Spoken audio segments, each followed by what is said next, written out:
Christ, then you ought to receive the blessings of Christ. Amen. He said a promise, one of our promises that the church have, and we need to really start taking this serious. He said, I won't hold not one good thing from you. That's right. God is a good thing, and everything that he touches is good. Yes. And since it's good, you need to say, I'm a good thing. Amen. And everything that I touch is good. Everything that comes in contact with me is good. Because if it's not good, then you need to leave it alone. That's right. Amen. Get away from it. Because it's stunting your growth. See, the enemy, the Bible says that the enemy comes as a light. Make you think he's good. Or look good. So therefore, since you know it to be a differential between good and great, or best and better, then you need to have a separation between what looks good and what is good. Because if it looks good, don't mean it's good.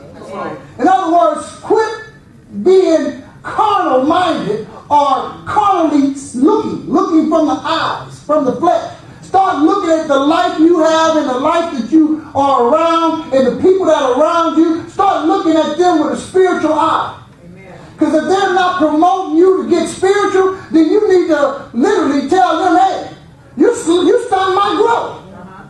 You've been, some of us got people sent in our life to be sandpaper to us, to smoothen us out. But there's a difference between sandpaper and somebody stunting your growth.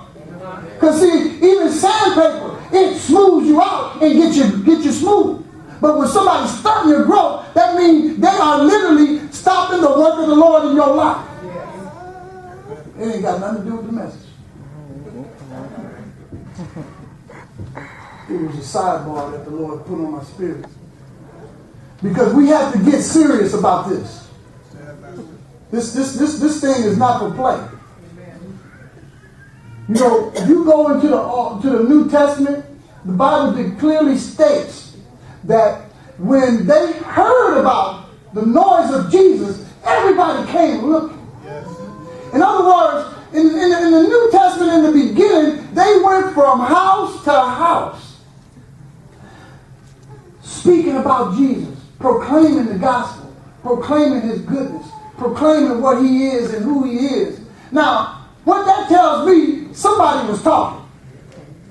Now, if you're ashamed of your God, then my question to you is why you here? Amen. Amen. If you can't look into the audience and always see 3 or 4 folk that you done brought up in here, then you need to check yourself. Because the enemy got you distracted and discouraged. Because you ain't really doing too much for God, but you just like how a boat sit in the water that don't have no wind or nothing. You just sitting still, idle. What they say about an idle mind? Devil workshop. Devil's who? Workshop, right? So that means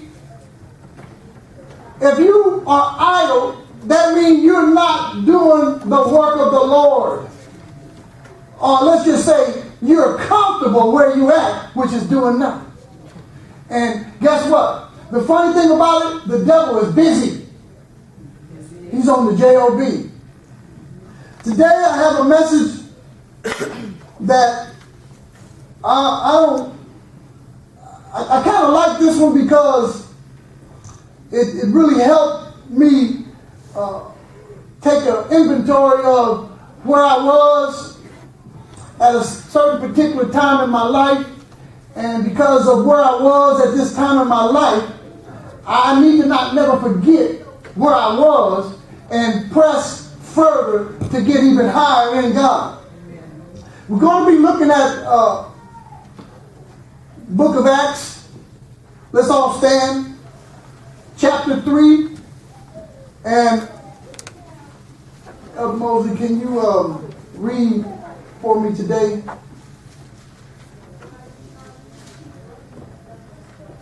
I was going to ask Sister Mosley, but I don't know. Sometimes that my little granddaughter comes up in there. Okay, we'll give it. We're going to look at verse number 1, Acts chapter 3. verses number 1 through 8. Acts chapter 3. Amen. Are we there? One day Peter and John were going up to the temple at the time of prayer at 3 in the afternoon. Now a man who was lame from birth was being carried to the temple gate, called Beautiful, where he was put every day to beg from those going into the temple courts. When he saw Peter and John about to enter, he asked them for money. Peter looked straight at him and did as did John. Then Peter said, "Look at us." So the man gave them his attention, expecting to get something from them. Then Peter said, "Silver or gold I do not have, but what I do have I give you. In the name of Jesus Christ of Nazareth, walk." Taking him by the right hand, he helped him up, and instantly the man's feet and his ankle became strong. He jumped to his feet and began to walk. Then he went with them into the temple court, walking and jumping and praising God. All right, let's be seated. I have a couple. Well, let me just read the message, the way the message has it written.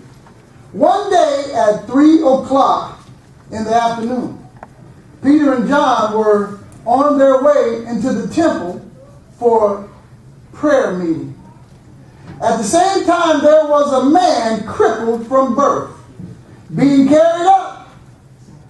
He was from the time he was born to this time, every day, the same time, early in the morning, they would bring this man. Some would say he was a boy earlier in his life, but at this time he was about 40 years old. For 40 years, they would bring him to the temple. And Jesus, if we can recall, Jesus died at the age of 33. So that would make this boy somewhere in the neighborhood of when Jesus was 13, 14 years old when he came to Jerusalem, and he came to this specific area. That would make him around 21 years old. And Jesus was a boy. So we do know that sometime or another, Jesus had to fix his eyes on him. And sometime when God has you to do something at a later date, he'll bring it to your attention at an early stage in your life, and you never forget what your assignment is. It's just like when you are called to the ministry. You have an assignment. Amen. And your assignment is to witness. That's your first assignment. It's not to look pretty in your three-piece suit. It's not for you to look good in your outfit. It's for you to go into the midst of the characters that's out there and make a change. You know, change only happens when the church decides enough is enough. You see, a little further in here, look what it says. And this is still just reading a little bit, and I'm going to try to get somewhere with this. Every day he was set down at the temple gate, the one named Beautiful, to beg from those going into the temple. So everybody that was anybody or somebody came walking right past him to get into the temple. Yes. And to go to the temple, you got to go past your mess. Y'all hear that? You can't come into this temple unless you go through your mess. No, a lot of us are carrying our mess right up inside the church. Walking in here, shuffling. Think you really got it going on, but if the truth is really told, you're lost. It's a shame when the devil got you tied up in your sin, or better known, tied up in your mess, and you're walking in the house of God with it. person, he knew he was crippled. He knew he had issues. He knew he was a mess. So what he did, he said, I ain't coming in the church, but I'm going to sit in the front of the church. His family designed this to that. Okay, we're going to make a hustle off of his sickness. Okay? We're going to bring him and cart him in front of the boat and set him out here asking for something. Just like when you go to the store and you see everybody got their hands out. We can't pass judgment on them. We don't know what happened to them. We don't know how it happened, but we know something happened. So Jesus never forgot this man. And he reminded the disciples sometime after that you're going to do greater works than I.